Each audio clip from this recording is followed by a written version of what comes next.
Mateus, capítulo de número 9. Livro de Mateus, Evangelho de Mateus, capítulo de número 9, a partir do seu versículo de número 35.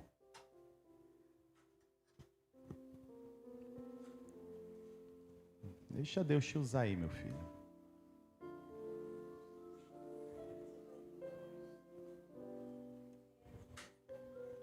Livro de Mateus, capítulo de número 9, versículo de número 35. Amém?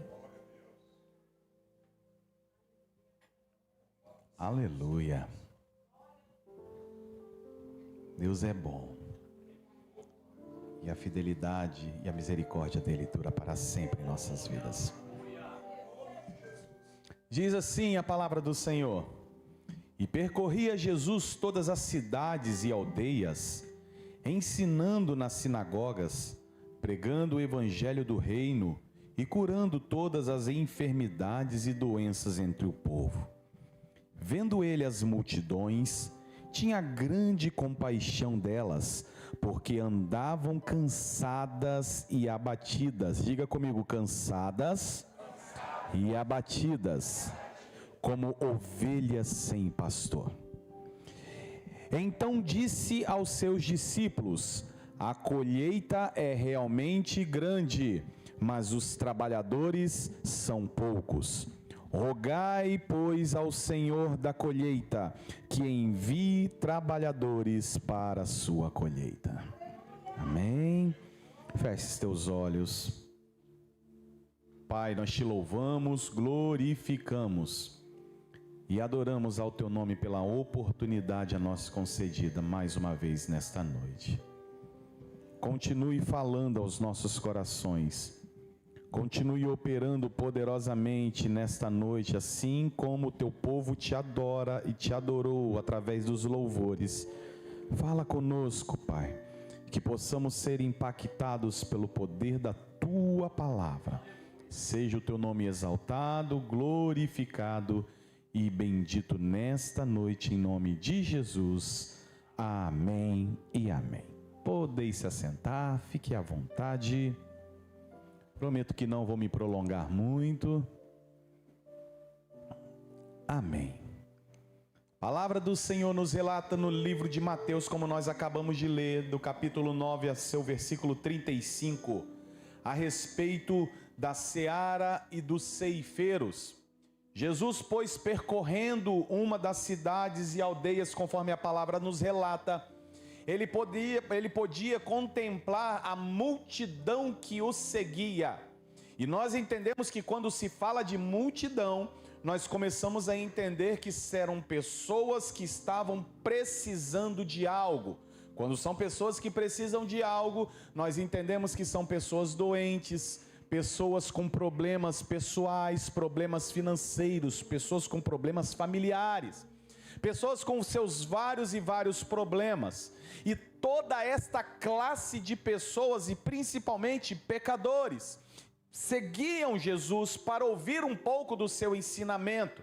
Vale destacar que a pregação de Jesus atraía dois tipos de pessoa. Primeiro, aqueles que estavam sedentos de ouvir a palavra, e segundo, os curiosos em ouvir a palavra.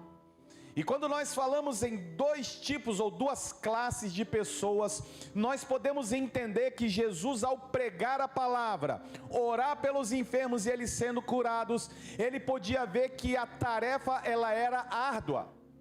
Se você voltar um pouquinho comigo lá no livro de Êxodo, você vai começar a entender um pouco sobre a trajetória de Moisés ao ter a responsabilidade de levar o povo pelo Egito. Porém, a função que ele tinha era não somente de guiá-los até ao local onde o Senhor havia predeterminado para eles, mas também ele teria que servir como um responsável por todas as tribos unidas. E apenas um homem responsável por problemas e dificuldades de várias pessoas é muito difícil. Então o Senhor orienta através de homens, através de Jetro, mostrando que o melhor caminho era dividir entre responsáveis por suas tribos, para que pudessem ensinar ou que pudessem aconselhar ou dirigir a cada um com a sua responsabilidade. Dali nós começamos a entender que um grupo de pessoas ou somente uma pessoa para gerar uma multidão é muito difícil. Nós, por exemplo, aqui na igreja, nós temos os pastores responsáveis, mas através dos pastores, não somente nós temos a responsabilidade, colocamos as responsabilidades para os diáconos e diaconisas, que temos as responsabilidades para os instrumentistas, que seguem com a responsabilidade dos ministros de louvor, e que seguem com as responsabilidades dos presidentes dos grupos missionários, cada um com a sua responsabilidade e com a sua função. Pois, voltando para a palavra, nós começamos a ver que Moisés estava se sobrecarregando. E Jesus, ao observar, não quer dizer que o corpo de Jesus estava se sobrecarregando, mas que era necessário levantar mais pessoas para que pudessem pregar a palavra. Jesus levanta 12 homens ousados, capacitados, porque você pode ver a palavra, em todo momento, o Senhor vai levantar homens ou mulheres, capacitados ou capacitadas para pregar a palavra de Deus. Mas o Senhor nunca vai levantar uma pessoa sozinha, o Senhor sempre vai levantar aqueles para estarem ajudando aquele líder ou aquela líder nessa batalha ou naquela palavra. E da mesma forma, Jesus, quando levanta os 12 discípulos, não eram somente 12 homens, porque por trás deles também haviam discípulos que podiam pregar a palavra. Quando nós observamos a palavra, nós ouvimos ela falar: sede meus imitadores, assim como eu sou de Cristo, sede meus discípulos, assim como eu sou de Cristo. Então, ser discípulo de Cristo é você pegar a identidade de Jesus e começar a pregar a palavra daquilo que Jesus predeterminou para as nossas vidas. Agora que nós começamos a entender um pouco do que a palavra quer dizer, Jesus, ao levantar os 12 discípulos, igreja, eles levantaram com ousadia, com responsabilidade, mas Jesus, andando ainda sobre aquelas aldeias e sobre aqueles povos, ele vê uma grande multidão. Eu acredito no meu pensamento que Jesus olha para os discípulos, olha para a multidão, olha para os discípulos e olha para a multidão. Quando ele vê o povo sedento, quando ele vê o povo querendo receber, querendo ser curado, querendo ser tratado, ele olha para os discípulos. Acredito eu que ele deve imaginar: os meus discípulos dão conta, mas vão ficar cansados, e precisa levantar mais gente. Ele deve ter virado para os discípulos, e acredito eu que a palavra propriamente dita do Mateus, ele observando, ouve Jesus falar: é necessário que se levante mais, porque a colheita ela é realmente grande, mas são poucos os ceifeiros. Sabe por quê? Porque Jesus olha para a multidão e olha para os discípulos, apenas 12, mas a multidão estava com sede, estava com fome, queria receber, mas somente os discípulos era pouco para aquela grande multidão. É por isso que eu falo, queridos, Jesus está procurando verdadeiros adoradores nos últimos dias, que o adorem em espírito e em verdade. Se Deus não te levantar porque você não quer, porque eu não quero, ele vai levantar outro, mas a obra não para, o ciclo não para, o evangelho não para, porque a colheita ela é grande e os ceifeiros são poucos. E quando se fala de ceifeiros, está falando daqueles que, quando você vai para a colheita, eu não sei se você já teve a oportunidade, para quem já morou no interior, para quem teve a oportunidade de ir numa colheita de arroz, ou de feijão, ou de milho, alguma coisa, já, né Binho? Binho que é o especialista. Para você que vai numa colheita, até mesmo de café, você vê aquele monte de pé e o que que acontece? Você se prepara todo, você vai com seus EPIs necessários, com todo o equipamento, e você começa a tirar tudo aquilo, você começa a colher. Mas se for somente um, não vai conseguir a tempo colher todo o grão. não vai conseguir colher todo o feijão, todo o arroz, todo o milho, não vai conseguir colher a tempo, sabe por quê? Porque tem prazo, senão estraga. É por isso que precisa de uma multidão para começar a colher no mesmo tempo, porque quando chegam lá em cima, todo mundo já chegou lá em cima. E é da mesma forma o Evangelho, é da mesma forma que Jesus quer mostrar para nós. Quando nós nos colocamos na posição e começamos a fazer o que Jesus predeterminou para nós, começamos daqui do início e lá no final nós já estamos todos juntos e com vidas sendo ganhas para o reino de Deus. É por isso que a igreja cresce, porque a igreja quando ela se une em oração, quando ela se une numa súplica, quando ela se une no Evangelho, queridos, não vai ter inferno, não vai ter diabo, não vai ter demônio, não vai ter ninguém que vai te parar, porque Jesus está na frente e está te guiando, está guiando a igreja, e a vitória ela é garantida para nós. Oh, queridos, quando nós ouvimos falar que Jesus ele vira, ele fala: precisamos de mais ceifeiros ou mais trabalhadores. Esse final de semana teve o Jogo do Brasil.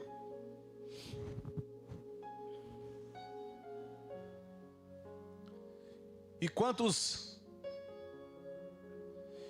preferiram ficar em suas casas para poder curtir o seu próprio momento, do que ter o seu momento de intimidade com o Senhor? Eu não sei se você tem acompanhado as notícias. Está para surgir uma lei que, dependendo do que você pregar em cima do púlpito, você pode ser preso na mesma hora.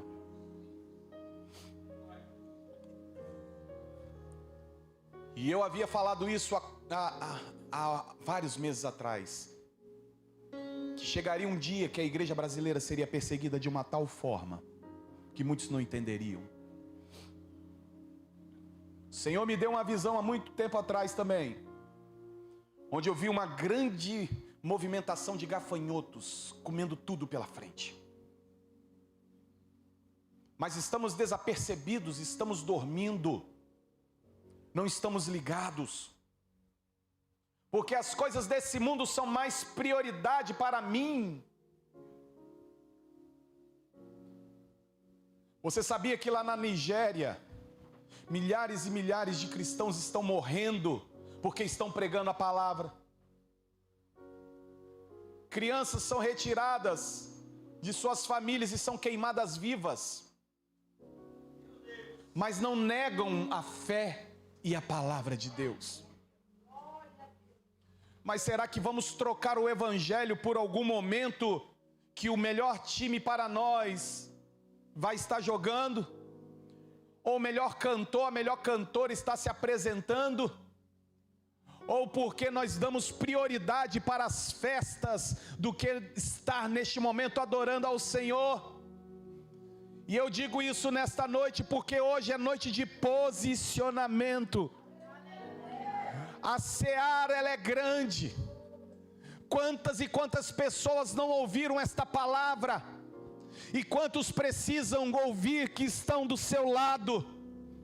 Pessoas que precisam ter um pouco mais de entendimento daquilo que o Senhor quer falar a cada coração. Eu vi uma reportagem, eu fiquei abismado.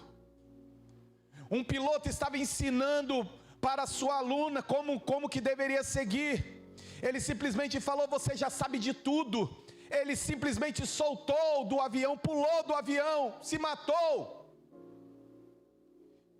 E nós estamos nesta situação, nesse estado, porque infelizmente, se não permitirmos Jesus entrar na nossa vida, o diabo vai tentar entrar.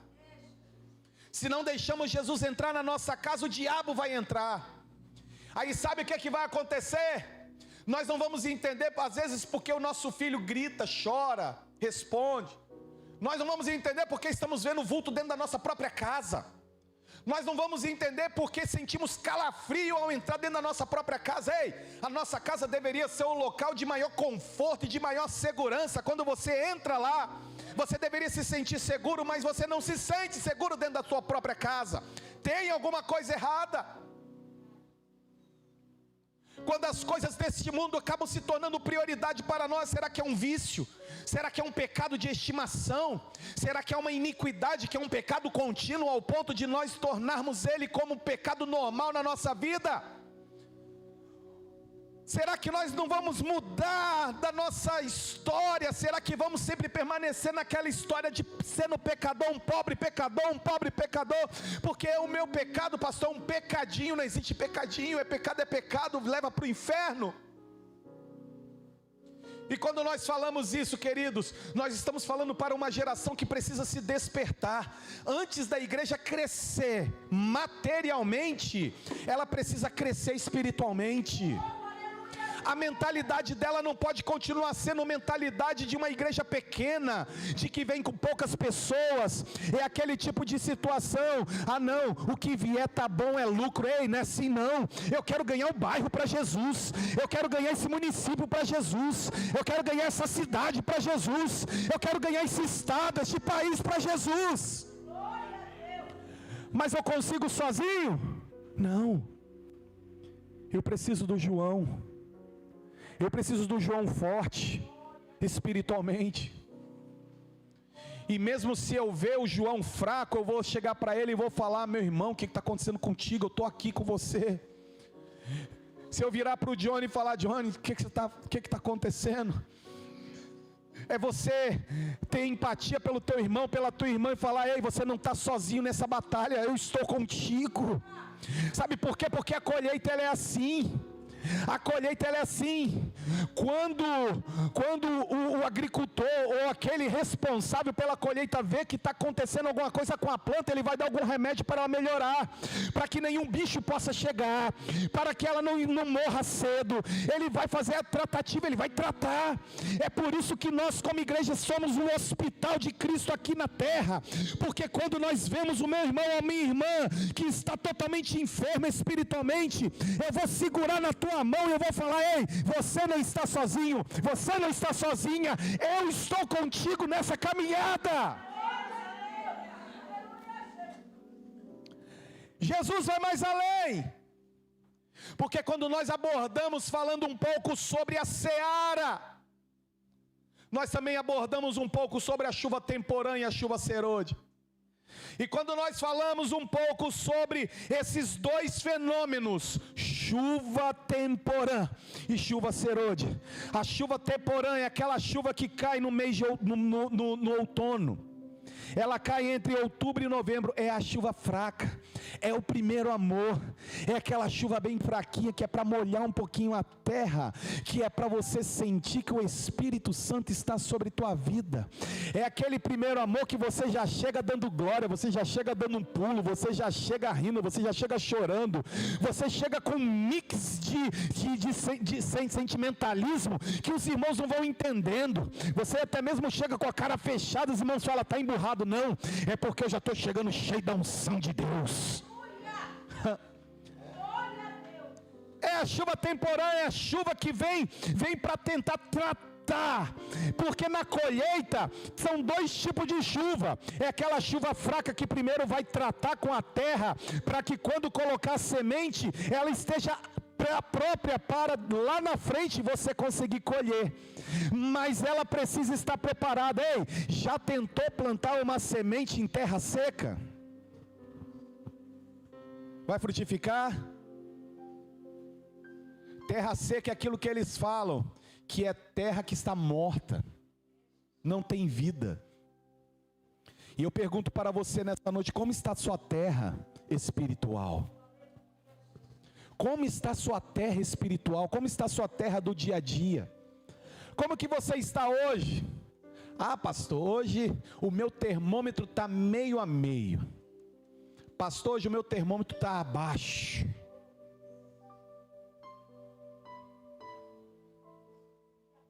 E aí nós começamos a avaliar e começamos a analisar a chuva. E quando nós falamos novamente sobre a chuva temporã, vem logo em seguida a chuva serôdia, que é a chuva que vem na primavera, entre março e abril. Essa chuva é a chuva mais forte. É aquela chuva que vem rasgando tudo, mas é a chuva própria para a colheita. É por isso que eu falo, quando tiver tudo forte na tua vida, é o momento que você tem que começar a clamar, porque Jesus vai mandar a forma que você precisa para pregar a palavra, para que aquela vida que outrora não quis aceitar, venha aceitar a Jesus. É por isso que a palavra do Senhor, no livro de Joel, capítulo de número 2, versículo de número 23, 24, diz assim: alegrai-vos, ó filhos de Sião, e regozijai-vos no Senhor vosso Deus, porque Ele vos deu em justa medida a chuva, Ele faz descer a chuva, a de outono e a de primavera, como outrora. As eiras se encherão de trigo, e os tonéis transbordarão de vinho novo e de azeite. É no momento onde você pensa, não vai acontecer nada, Jesus fala, vai acontecer sim, porque eu estou entrando na providência, eu estou entrando naquela causa, eu estou entrando naquele problema, porque outrora esse problema não é mais seu, esse problema é meu. A palavra do Senhor fala no livro de 2 Crônicas, nesta batalha não tereis que pelejar, eu pelejarei por você. Jesus pelejará pela tua causa, Jesus pelejará pela tua família, Jesus pelejará pelo teu trabalho, Jesus pelejará pela tua caminhada e pelo teu ministério. Confia nele e ele tudo fará para você. Mas Jesus só faz quando nós damos lugar e permitimos ele agir. E eu pergunto para você uma coisa: você já parou para analisar que nós buscamos mais, invocamos mais, clamamos mais, adoramos mais quando estamos com luta?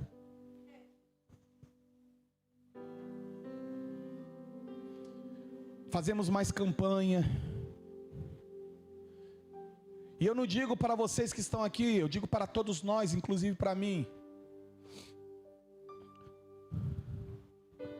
Jejuamos mais, jejuamos todo dia, buscamos mais. E por que no momento que nós estamos na alegria, na bonança, não jejuamos mais, não oramos mais, não buscamos mais, não nos alegramos mais? É por isso que Jesus ele fala: ei, eu quero oferecer muito mais para você, mas você precisa dar lugar. Eu quero fazer muito mais na tua vida e na tua casa, mas você precisa dar lugar. Eu quero fazer muito mais no teu ministério, mas você precisa dar lugar. Ele não quer que seu azeite ele esteja só num terço, ou na metade, ou até na ponta. Não, ele quer que você encha-se até transbordar. É por isso que a palavra do Senhor ela é muito clara, que quando o vaso ele é feito, ele passa por provações e mais provações antes de ser liberado para derramar o azeite. É por isso que o vaso precisa ser amassado, é por isso que o vaso precisa ser moldado, é por isso que o vaso precisa passar no fogo, e é por isso que o vaso primeiro precisa ver se não tem rachadura. Sabe por quê? Porque rachadura vaza óleo, não pode vazar azeite, não pode vazar óleo, não pode vazar a unção da nossa vida. Não permita que aquilo que outrora te afasta do Senhor faça com que o teu azeite vaze. Não pode vazar.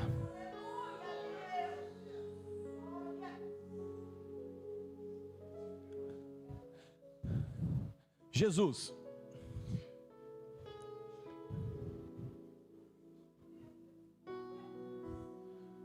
dos improváveis,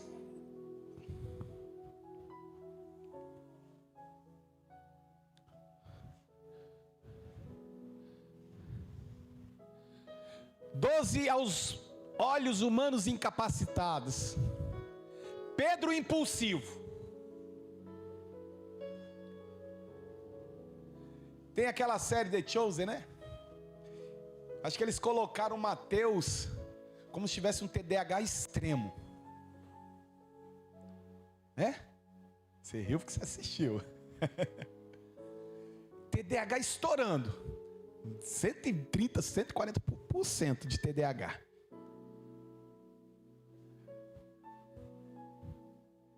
E era o improvável. Cobrador de imposto. Mas Jesus olhou para ele e falou: ei, me siga. Você é ceifeiro. Começa a comparar os discípulos com você agora. Pedro impulsivo. Vamos levar Jesus.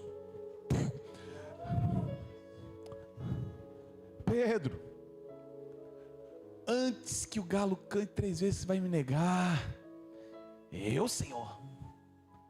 Negou. Impulsivo.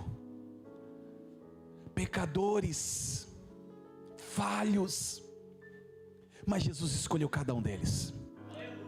A seara é grande, são poucos os ceifeiros. Cadê os ceifeiros? Cadê os ceifeiros nessa noite? Cadê os ceifeiros nessa noite? Cadê os ceifeiros nessa noite? É por isso que Jesus, ele não olha para o teu pecado do passado. É por isso que Jesus não está olhando para o teu passado. Jesus está olhando agora para o teu presente e para o teu futuro.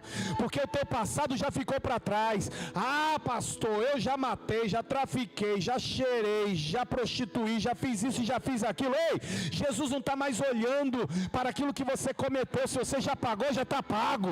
Mas o que Jesus ele quer garantir para você é que ele pagou na cruz do Calvário e você não deve mais nada, nem para o diabo, nem para o inferno. Jesus te levantou para que você seja um ceifeiro para a seara que é grande e a obra também é grande. Ele te chama. O que nós precisamos entender para terminar?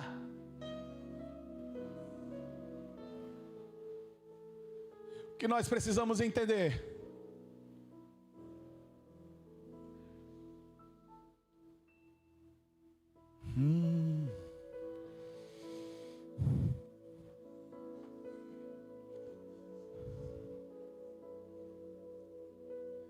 É que Ele é tudo na nossa vida. E que precisamos entender o primeiro momento dessa chuva. Acima de tudo, para entender. Acima de tudo, para entender que Jesus, Ele tem que ser o centro de tudo na nossa vida. Ele tem que estar acima de tudo. E em todo momento,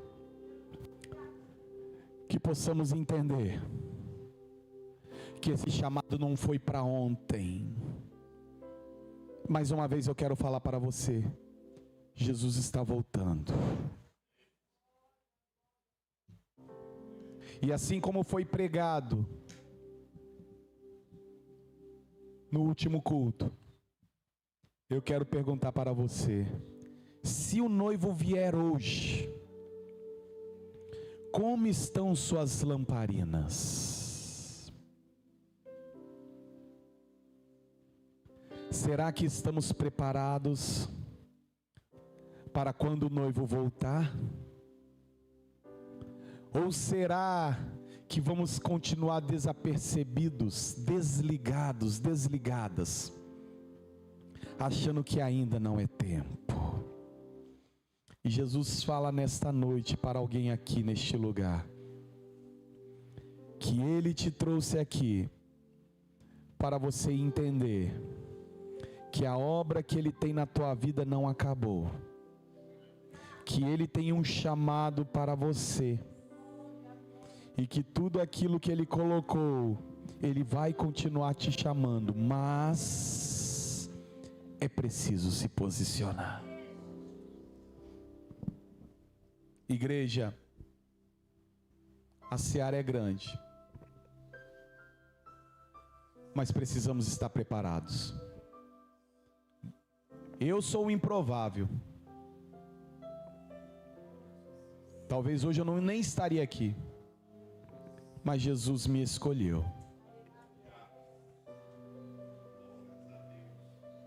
Talvez eu nem teria aberto igreja, mas Jesus me chamou. E eu pergunto para você: você também é um improvável? É uma improvável? Porque Jesus gosta desses que acha que não pode, eu não posso, eu não consigo. Ei, você consegue, você pode todas as coisas naquele que te fortalece. Por isso eu falo hoje, para terminar mesmo, tome uma posição, enquanto há tempo. A porta da graça ainda está aberta. Jesus te chama nesta noite. Se coloque de pé, por favor. Uma chance igual a essa, talvez eu não tenha mais. Jesus te chama hoje para uma mudança na tua vida. Quero estar em tua presença, nem que seja a última vez.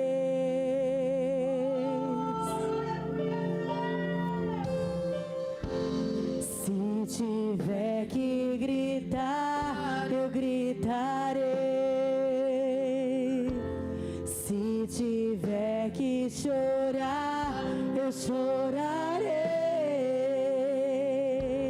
Se tiver que humilhar o meu espírito, assim eu farei.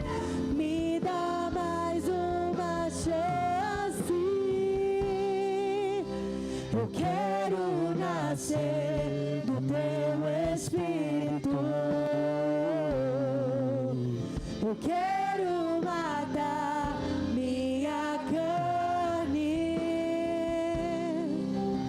fazer tua vontade, doce Espírito, que a minha vida seja tua vida, Jesus. Bem baixinho, bem baixinho.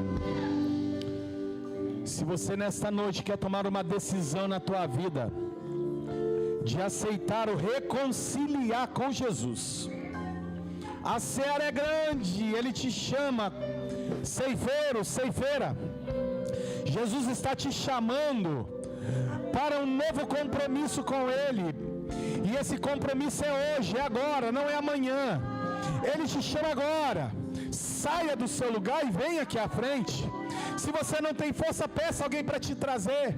Mas nós queremos orar por você, porque hoje é a noite que o Senhor separou para a tua vida, para a tua casa, para a tua família, para o teu ministério. Jesus te chama hoje, e esta é a chance. Venha aqui à frente. Talvez eu não tenha mais. Jesus te chama nesta noite.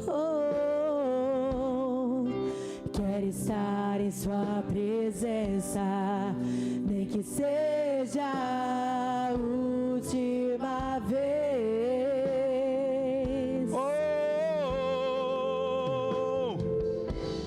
Se tiver que gritar, eu gritarei. Se tiver que chorar, eu chorarei.